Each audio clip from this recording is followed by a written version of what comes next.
Perfect, perfect.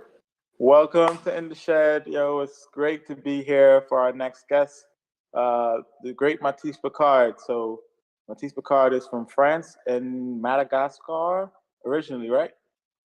Born in Um, France. Born in France, but Madagascar, Mo- that's all that connection right there, right? my mom's from Madagascar. Ah, there we go, there we go, there we go. Born in France, and it's been a pleasure playing with this guy in the New York scene. We've shared many stages together. And man, you went to Juilliard as well. And man, you're truly one of the piano players on the New York scene that I think that really is on that upper echelons of of players, man. It's just one of those things. So I appreciate you being a part of the scene, and I thought it would be a great idea to feature you today and talk about some music and talk about life. So started off, man. Usually this is in the shed, and what we like to do is, because it's all about getting in the shed, we like to talk about practicing, right? Like, how do you practice, bro? Like, what's your Mm-hmm. what's your practice sessions like today, and like, or how has it been when developing into your self? Mm-hmm. Man, Giveton, thank you for having me, man. I think this is so great, bringing the community together, and basically, I feel like we're just continuing the conversations we already have anyway when we're out here on the road. We were just talking earlier. We were just in Eilat playing at the Red Sea, and it's interesting being on the road so much because I think the beauty of playing the horn is that you have your horn and it's with you. It's close to you. You can probably play it before going to bed and waking up, like as soon as you wake up. And with the piano, I don't have that. If I'm on the road a lot, I don't have the luxury of actually having a piano to me to get my hands onto. So there's two different types of practices that I've been thinking about and like developing, if you want to kind of put it that way.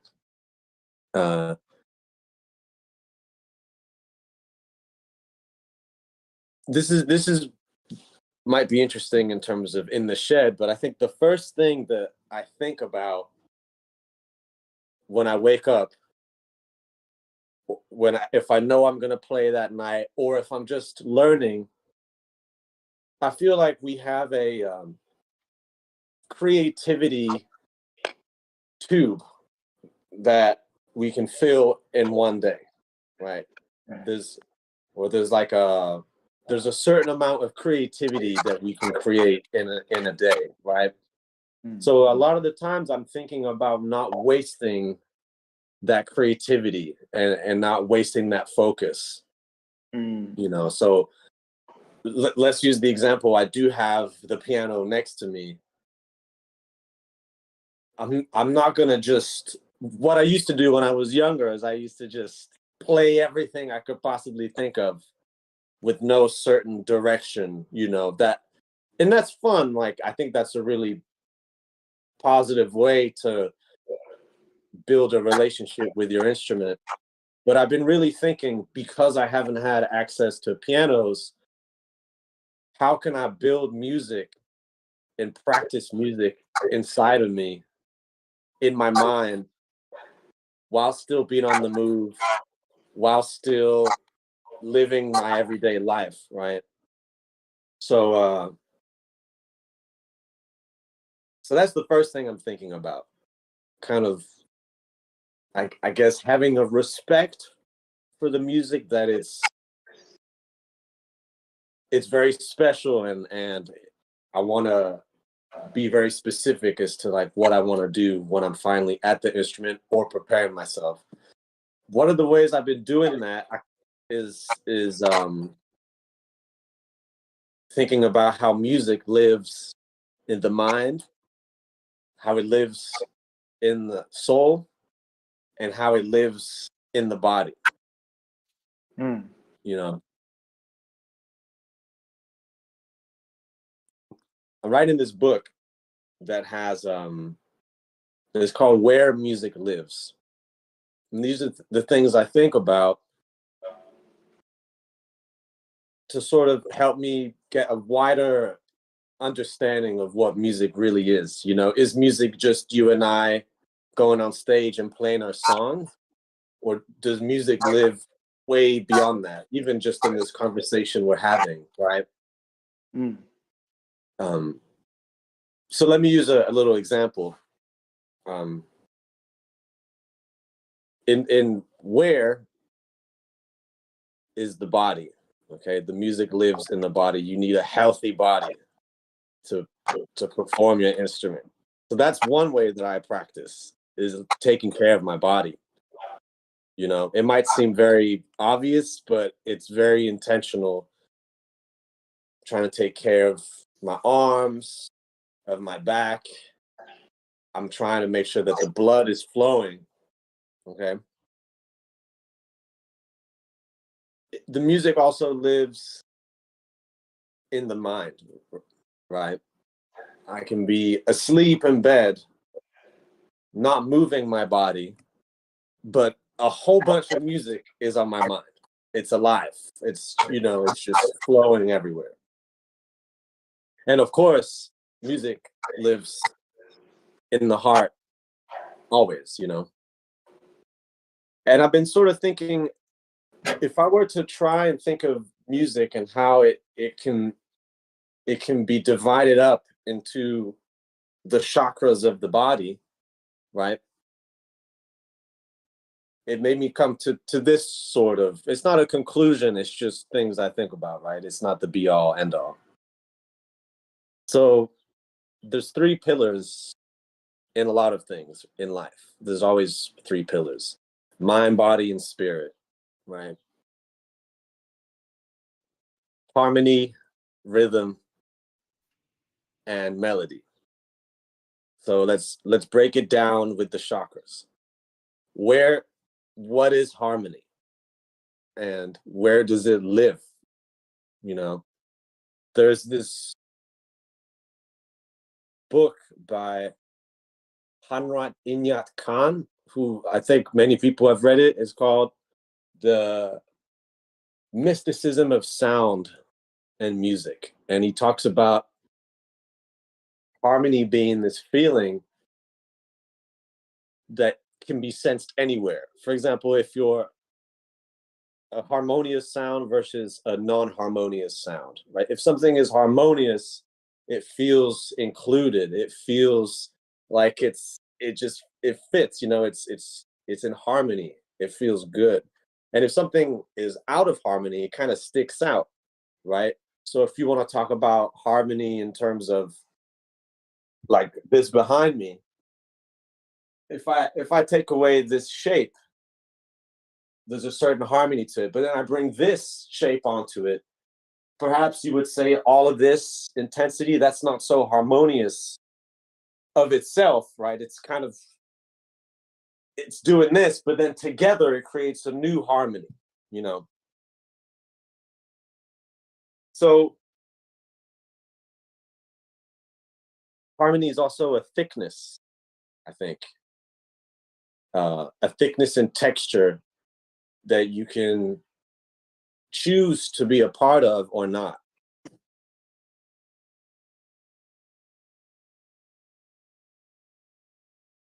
In thinking about harmony and preparing myself to playing music and being in harmony with people, I'm always thinking about my harmony in this exact moment with other people as a concept of what being in harmony means. Beyond just, we're going to play this harmony, how can we play in harmony? And playing in harmony doesn't mean playing the same thing as perhaps what you're telling me, because this is so different to the green behind it, but together it makes a harmony, right? So as a piano player, a lot of harmony is about giving space for other people to be who they need to be so that I can find my space within that, you know? So that's harmony. kind of space, thickness and texture, and how that affects dialogue in everyday life, you know. Then you have melody. And I find melody really interesting because it's unlike harmony, it kind of says everything with one note. Like everything you want to say is just, it's in that one note.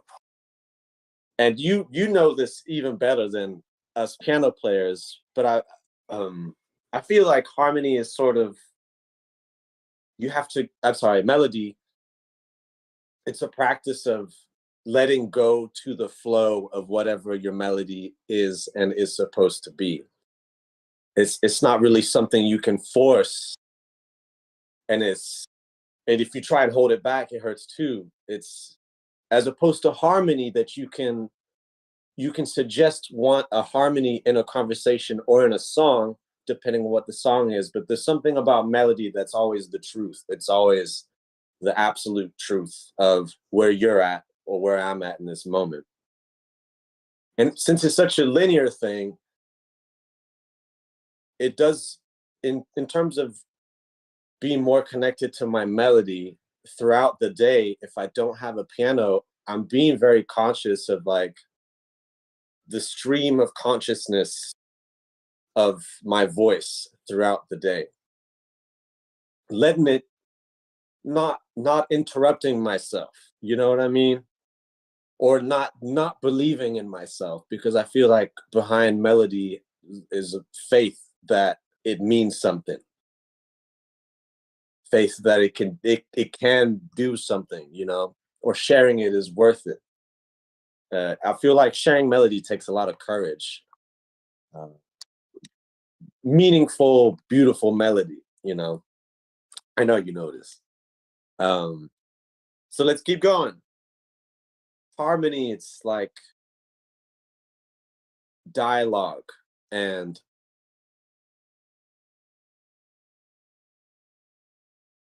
a sharing of one's individuality, right?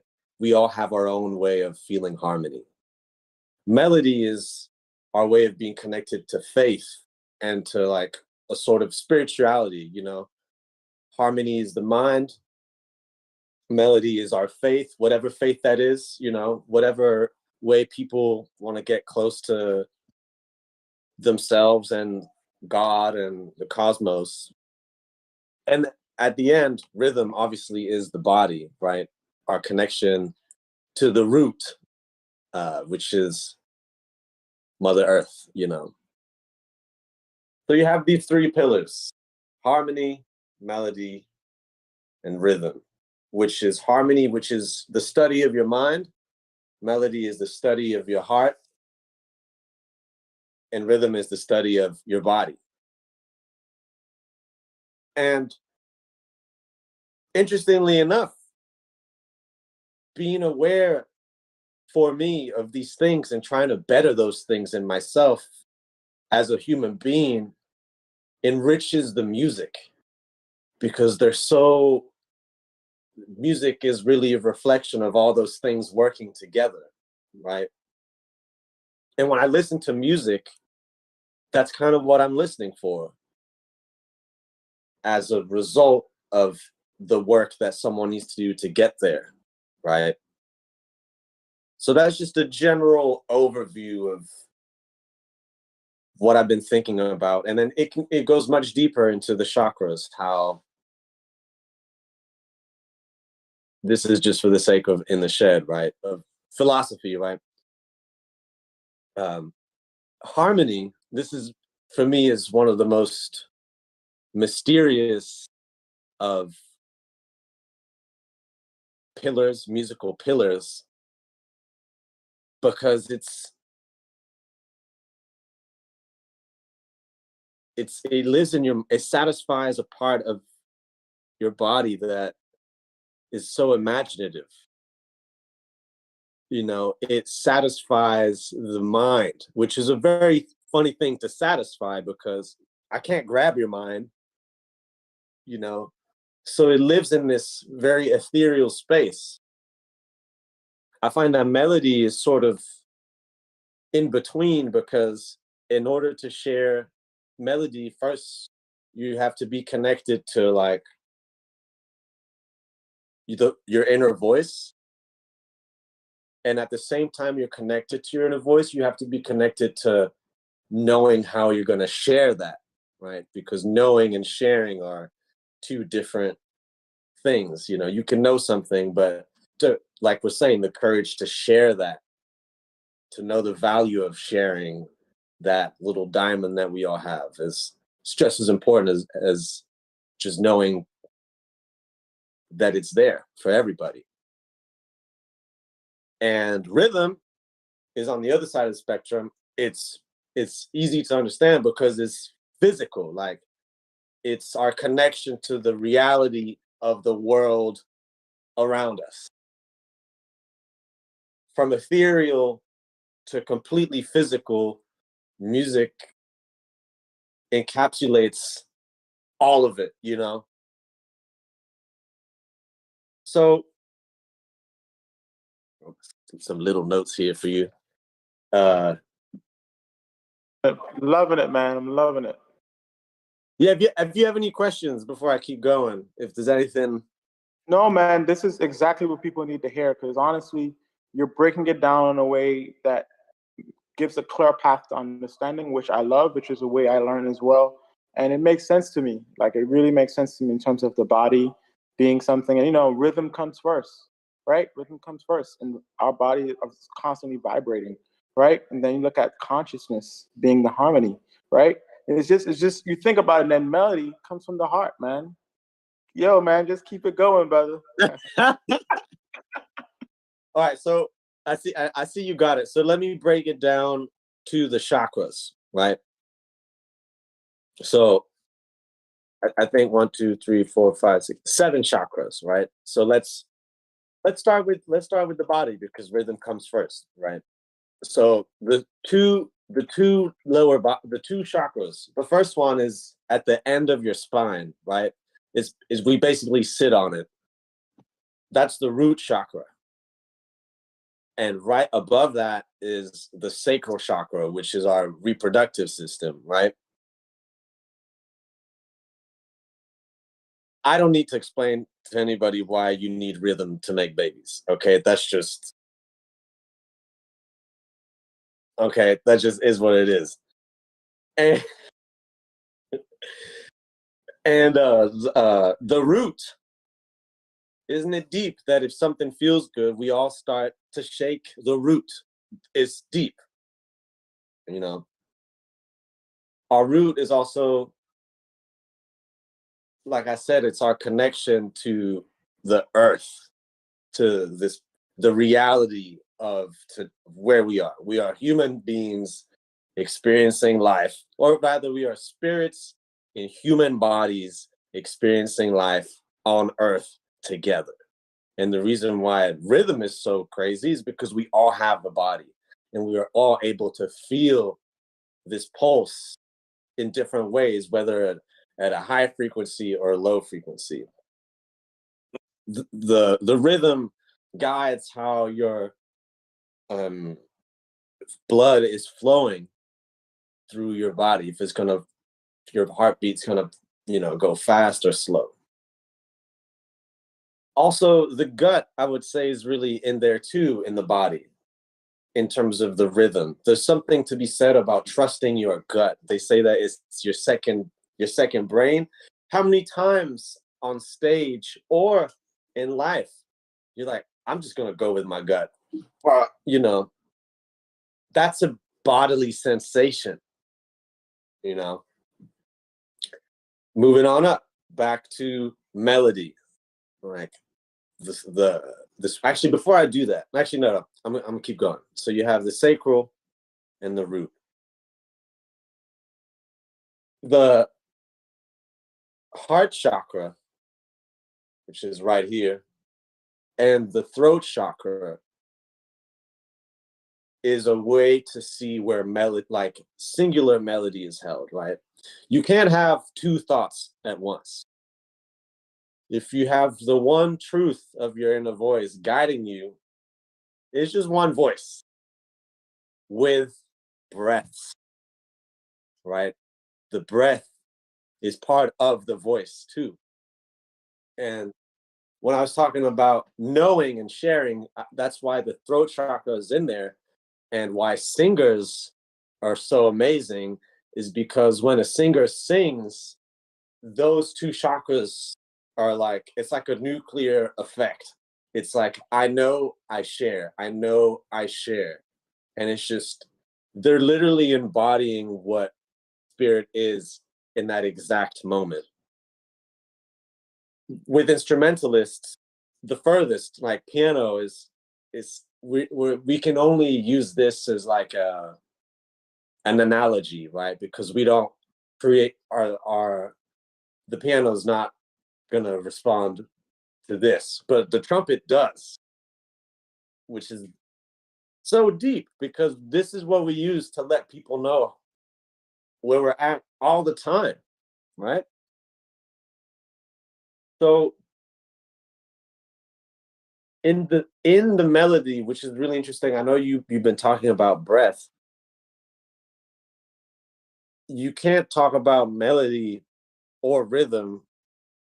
You can talk about harmony in that way, but especially melody and rhythm without talking about breath.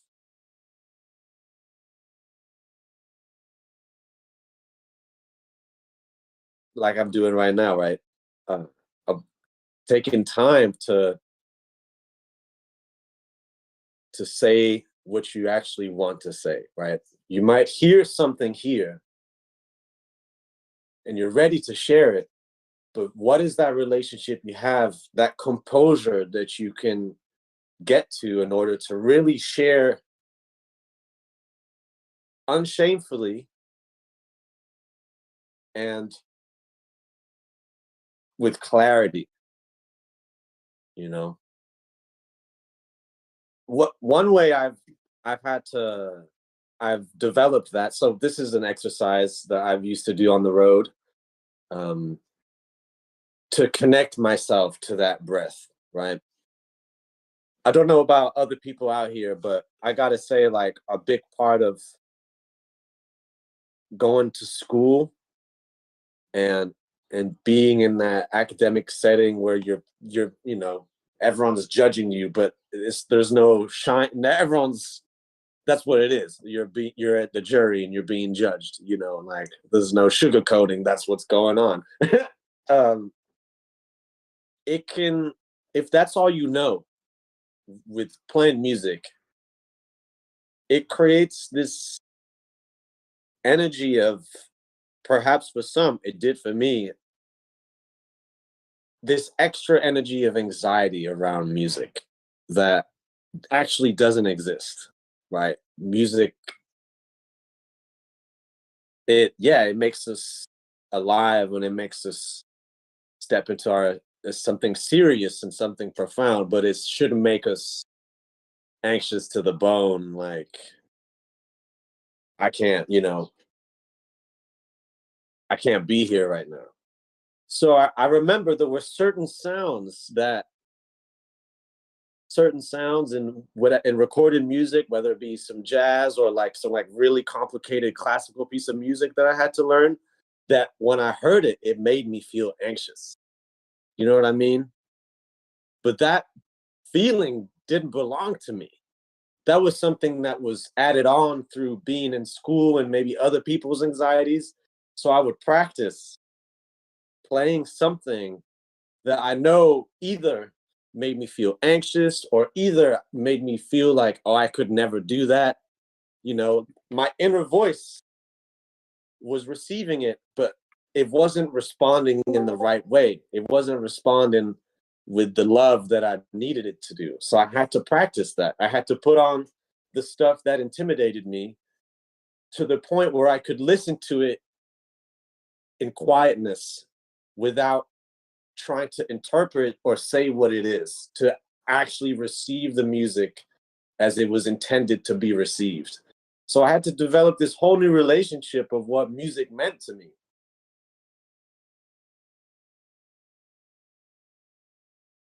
So listening and having a relationship with the breath helped me to not hear what I thought I was hearing or had to hear, but actually to just receive the music for what it completely was, right?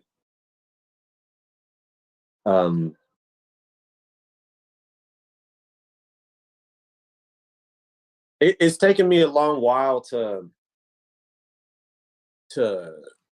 understand like why, right? And I think a great person who we both agree really was able to manifest the why while they were playing was Roy, because it didn't matter what song it was, it didn't matter what the tempo was, or it didn't matter what the moment was in the venue where we were present. The totality that he brought onto the music always felt right. It always felt, it just felt right. You know what I mean? Absolutely, man. So which takes me back to practicing.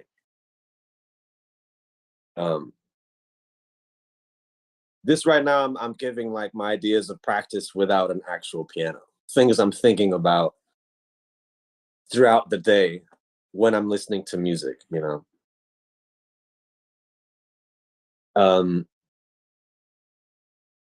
Are there any piano players up on in the, right here?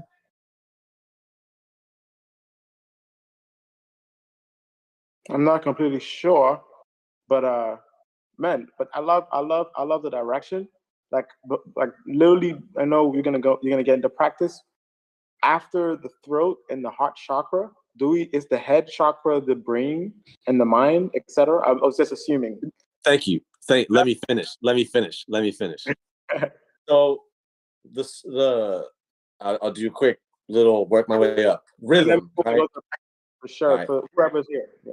Right. The rhythm, the pillars of life and the pillars of music, how they correlate through the chakras.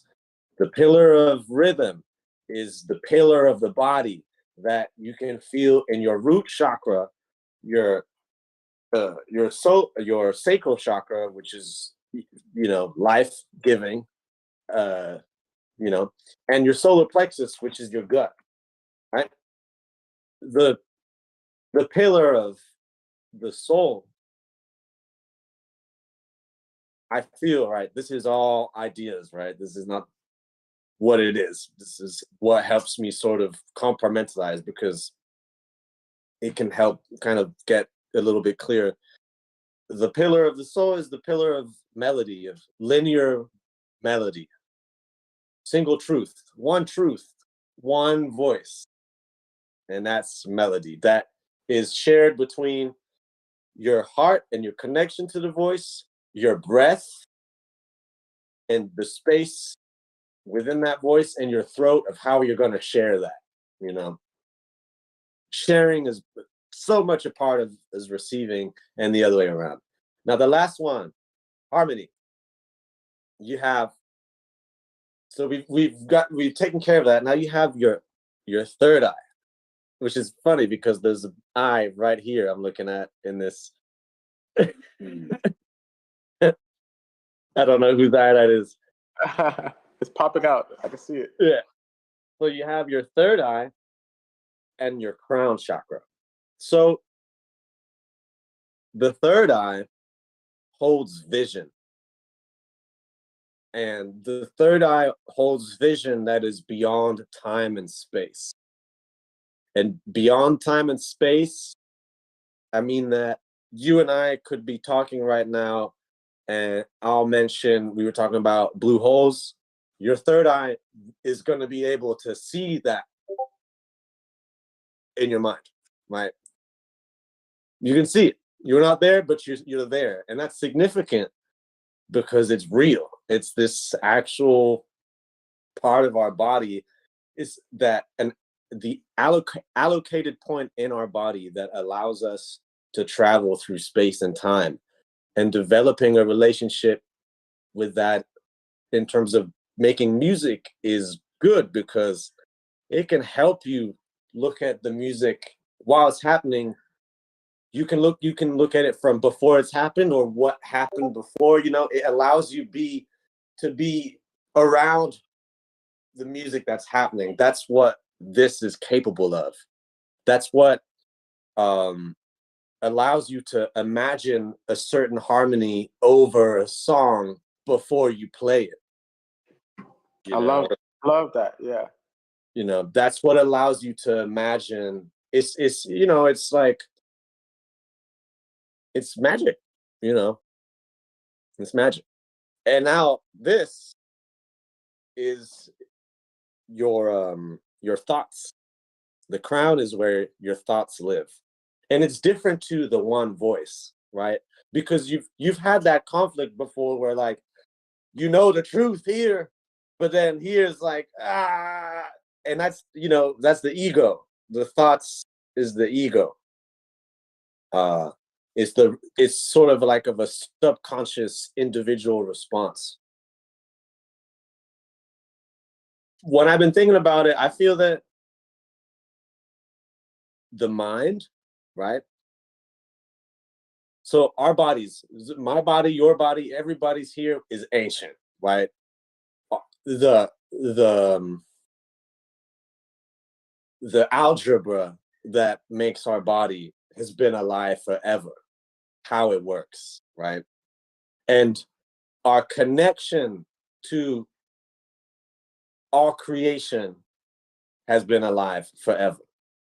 But our minds start totally fresh the minute we're born, and they have to be fed, through our parents and our friends and our communities. They're feeding us, not specifically our individuality, things that make us in our individual selves, right? So why is that harmony? For me, I feel like it's harmony because you can't see it, you can't touch it. Your thoughts and your visions, like harmony, it occupy this space that kind of lives up here. And then through that, if you hear a nice harmony, then yeah, that'll make your body feel a certain way. You'll react to it in a certain way. I got something here about harmony in the mind.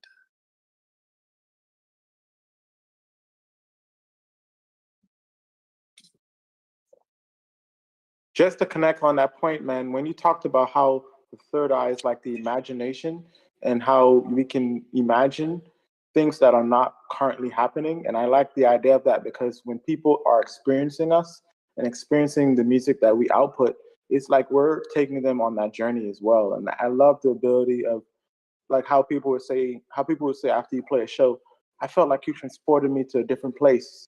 When people say that, it's synonymous with the idea that how we're able to imagine and take people to actually where we actually visioning, right? And so crazy that music, the ability that we've built in terms of the ability to develop this skill, to be able to share it with people, then we now give other people a chance to literally see our worlds in a sonic kind of way. That's right. It is that true. It really is that true. Like, whatever you want people to see while you're playing, or hope to, because obviously everyone's going to receive it and internalize it the way they are. Yeah, like, for example, when we're playing Blue Hole, I'm seeing the blue hole. I'm there. I'm in the ocean. I'm in that open space. So this is something that I think kind of helps put it together in a certain way. So we spoke about the mind, a study of harmony. Well, I think it's harmonious, right? I think it's individuality. I feel the spirit. the one voice, and I embody the rhythm. Right? There is, for each of those things, an objective and a subjective point of view, right? And so let's start with objective, right? What's happening on the totality, right? Start with rhythm again. There's an objective rhythm always. I guess in terms of music, more specifically, when you're playing a song, there is like a greater rhythm going on, right? There's a great rhythm. Even if one decides not to do anything, it's still happening, right? Same with melody. That's obvious. What is the song we're playing? Like, what is that objective melody that everyone is hearing? No one has to play it, but it is what we are all, like, our point of view, a point of reference, objective. And same with harmony. There's an objective harmony of whatever it is we're dealing with in that moment. What makes this music so fascinating is that it's a game of also adding subjectivity. And all right, this is the greater rhythm. Subjectively, I'm also feeling this. And people hearing that this against that is what people came to see. People came to feel that rub between the objective and the subjective. Because everyone is feeling the objectiveness of it. But a wonderful magician is able to, knowing that this objectivities happen, to sort of paint not only their story, but a story. And so when it lands, people actually learned something. They actually learned something about values and decisions and connectivity that is really significant, you know?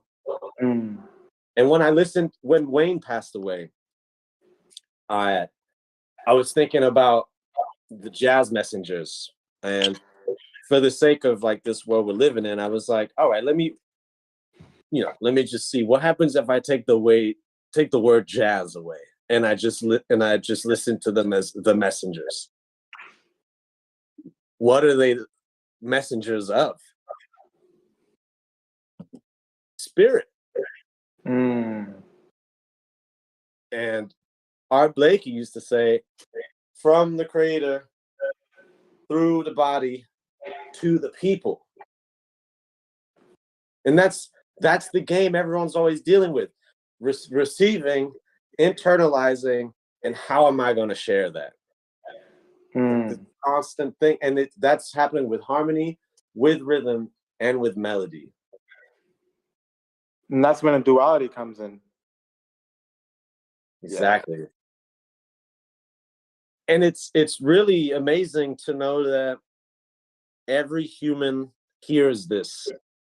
Like every person, whether they study music or not, is aware of what the grand objectivity is, at least in a musical performance. Everyone gets it.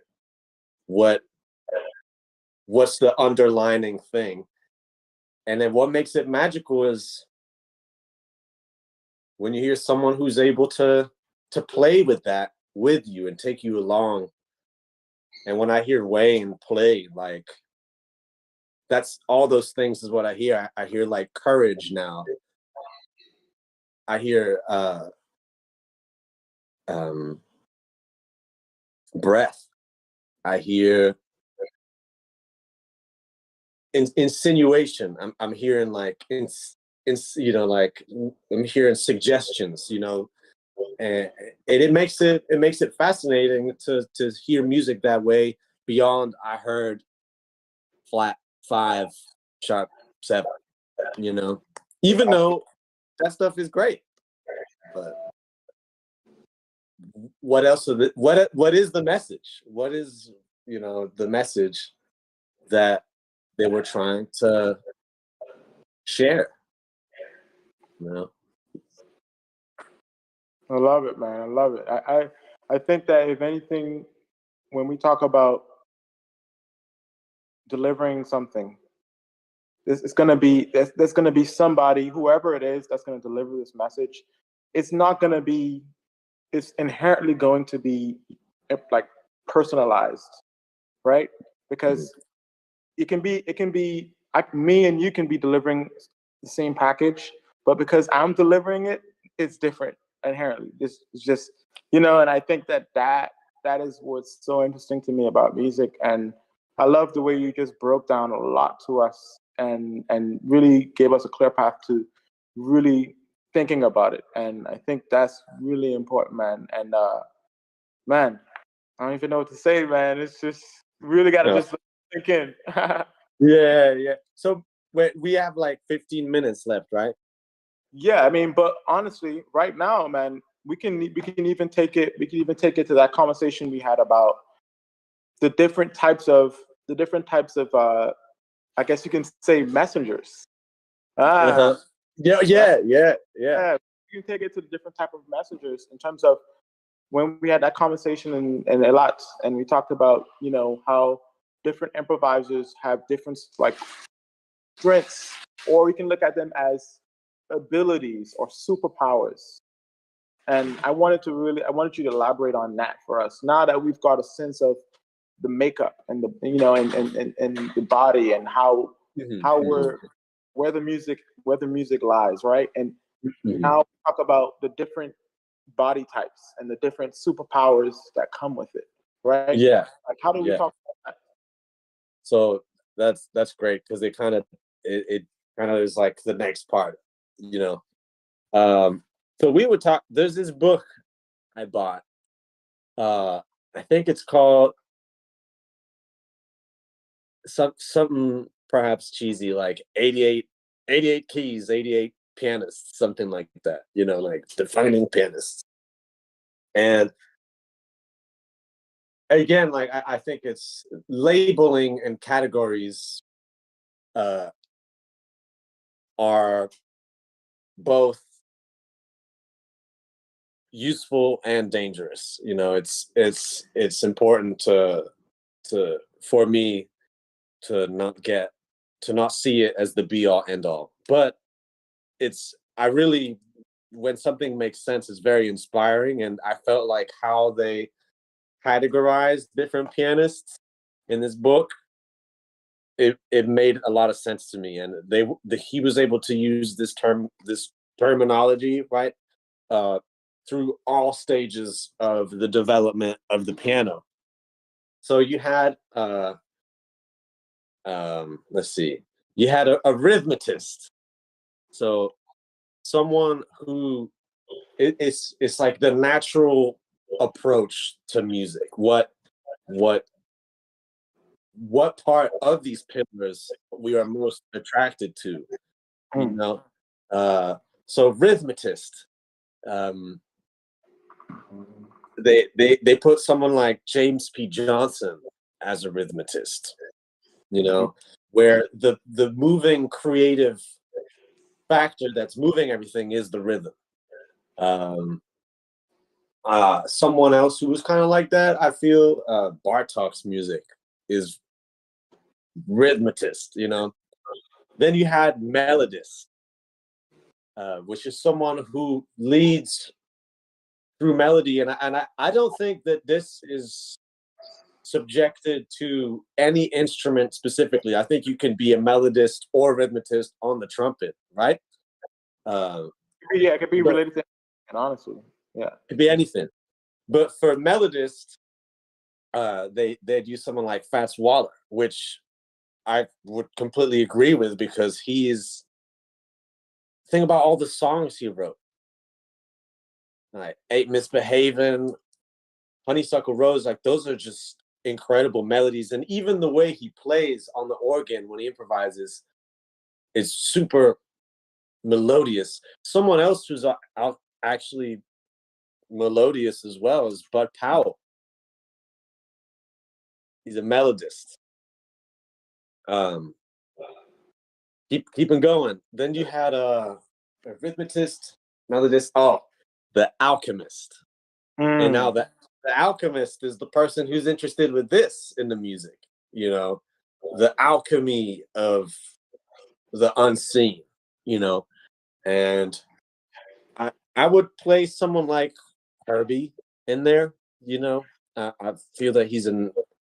This is not to say that they don't play melodies or rhythm, but more to say I really connect with that when I hear their music, like this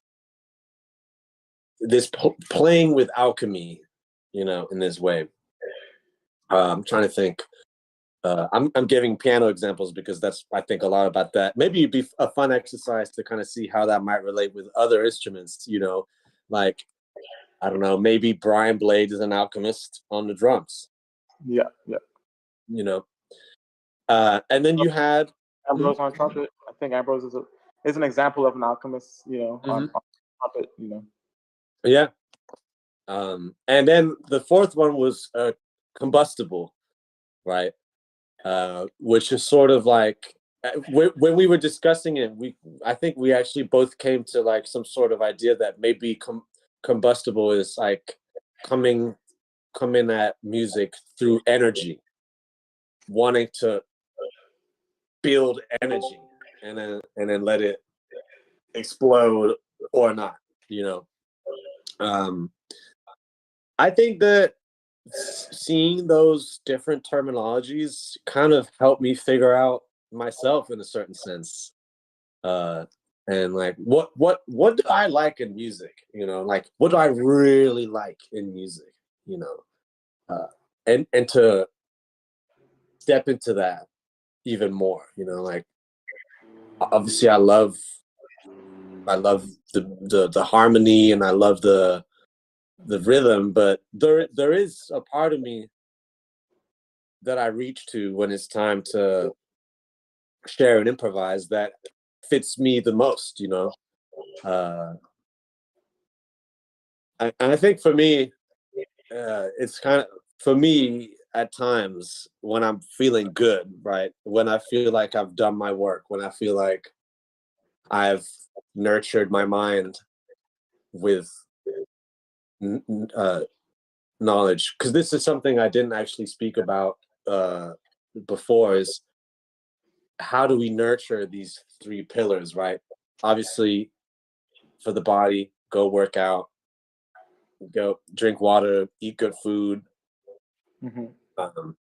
For the spirit, find some sort of spiritual practice, or be connected to the breath and ancestors, whether it's like family members and past family members.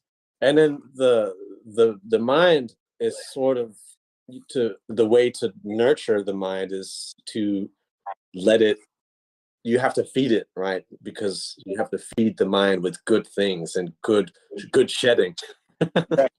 Yes. You know, for me, I maybe because I'm a Gemini and I'm like here and I'm there. I kind of feel closest to combustible, and that can be for the better or for the worse.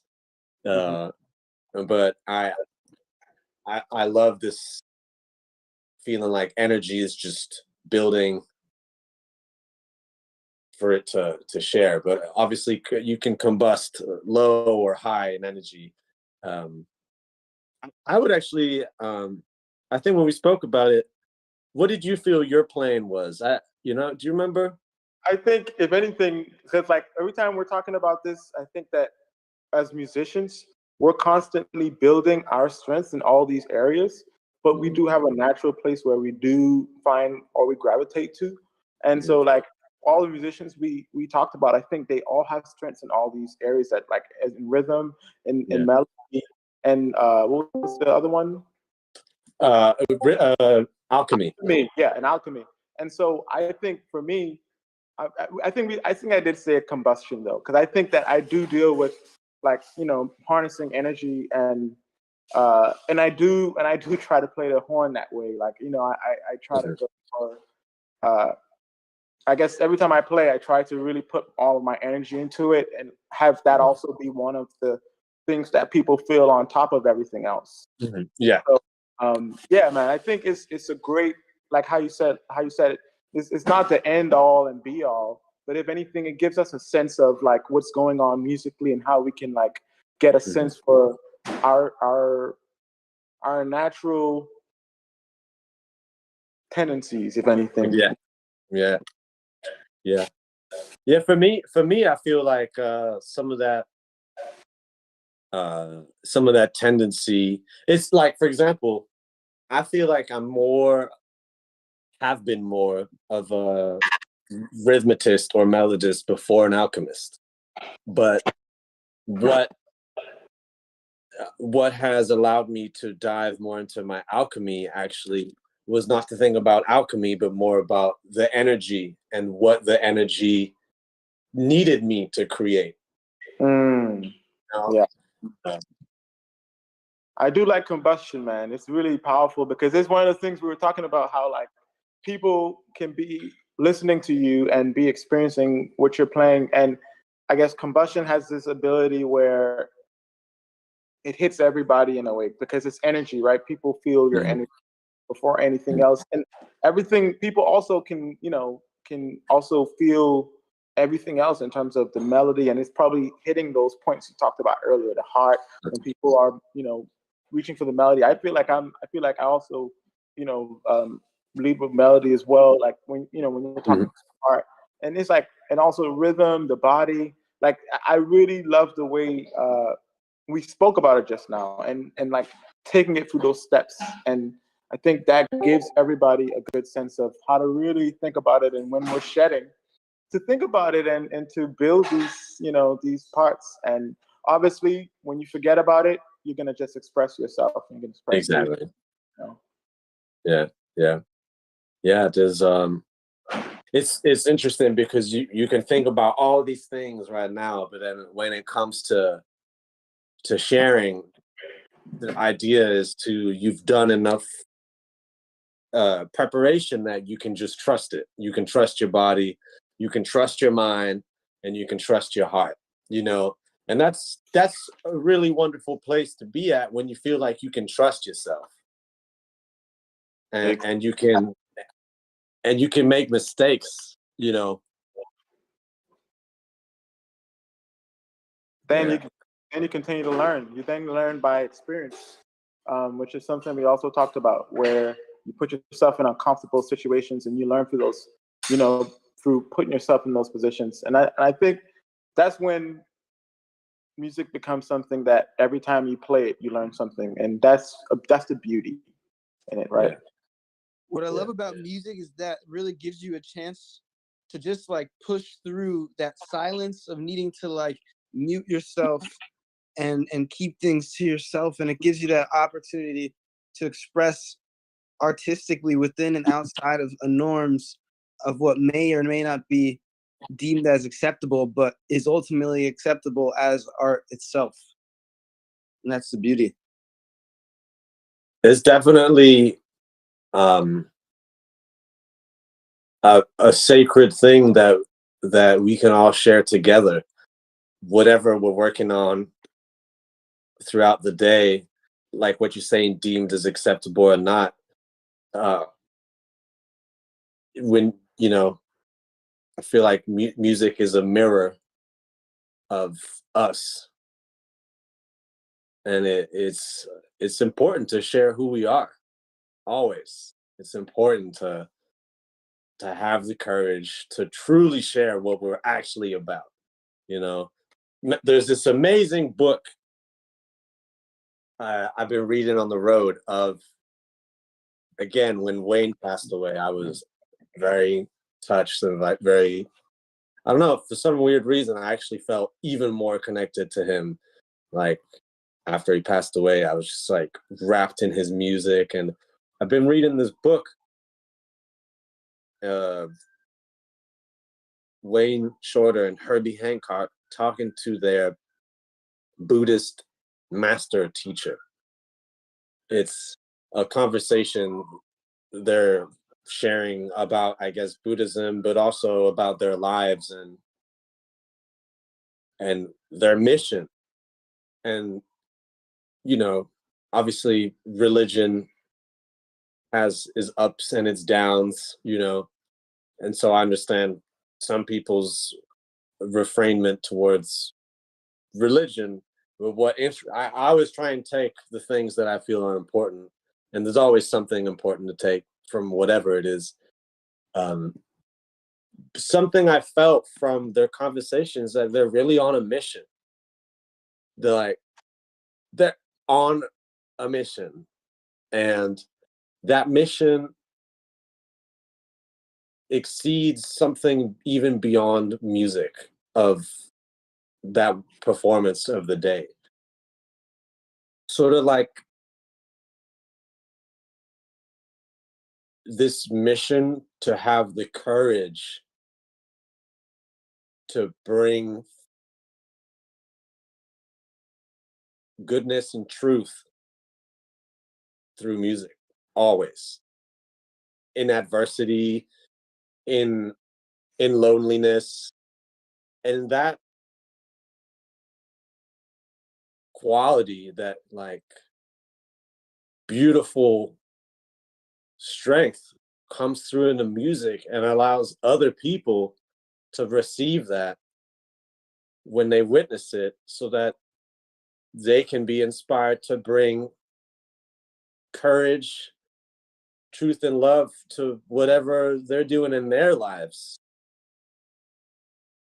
And that mission that lives beyond style and genre is what I also felt they were doing. That's how they were able to do Weather Report and Headhunters and pop albums and Straight Ahead, and just, you know, they were able to connect with a mission that was beyond that, and that was about these pillars and why it matters. I recommend reading this book because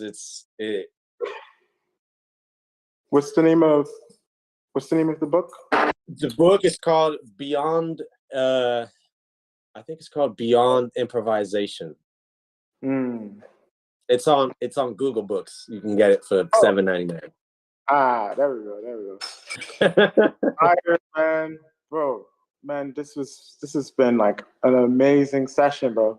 I can't wait to go back and be able to share this with people, and thank you for sharing this knowledge with us, man. I just wanted ask you, in terms of, before you leave, like in terms of whatever you're working on now musically, albums you got coming out, music projects, to share that with us, and let us Yeah, man, thank you. There is a new record coming out that you're a part of. Yes, sir. And it's called The Heat of the Moment, which has double meaning, literally, to the climate change we're feeling today. Also the heat of the moment being the study of the moment. How can we be present? What is the best moment is this moment. So how can we make the most of this moment? Because the world needs us to take responsibility and react to this moment in time. There's like a lot of intense stuff happening in the world right now, and that's the heat of the moment. But the heat of the moment is also the most important thing, being present. And so it's a discovery of all the ways in which that manifests itself. For example, there's a song called Prana, which prana means life force. So the game of the song is to engage your life force as you're playing it, so that the instrumentalist can feel it and the audience can feel it. Yeah. So, and we played a song that was called Never Again. And that's, spiritually speaking, like, how can you let go of things? Being able to let go. Be like, all right, never again. I'm not doing that. And to move forward with the things that are good for us, you know. So I'm excited about that. That's gonna come out. The whole record will be out in November, and it's featuring you, the great Giveton Gelin trumpet. Thank you, bro, man. That joint was a great session, man. Love the tune as well. I can't wait for people to check it out and listen to it, man. I'm so proud of what you're doing, man, compositionally, also just your philosophy about music and life. You know, I'm glad we got to share it into many more, man. Dude, let's do it again. You know, so we're gonna keep the conversation going, and also with other piano players as well. Man, Mathis, there's such like a level of like deep. I want to say it's like a wellness, a depth of like wellness and pull and weight in what you're speaking about. And you know, I missed a lot of the dialogue, but do know a bit of like, you know, what the sort of context of the situation was, you know, sort of along the lines of, and you know, just seeing you, man, you look great and you look really happy. Oh, thank you, bro. Happy, and I just wanted to say hello, my brother. Thank you, man. I'm so happy to be doing this with you guys, and like you guys are doing it too, man. Building community and having those conversations. And let me know.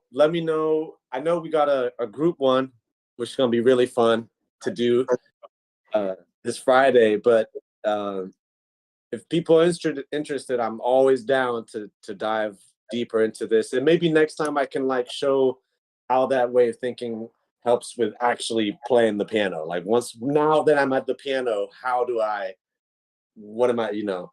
But this has been great, man. Giveton, so much love to you guys. Part two. That's part two. Part two. Yes, exactly. Yeah, man. All right. Thank you, Mathis. Thanks for joining us, bro. Of course. We'll be in touch, bro. All right. Much love, guys. Stay safe.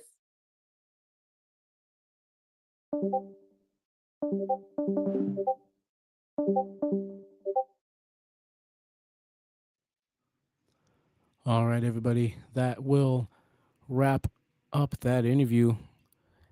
Thank you, Mathis, for your time and your words of wisdom there. Guys, we're going to wrap up this session.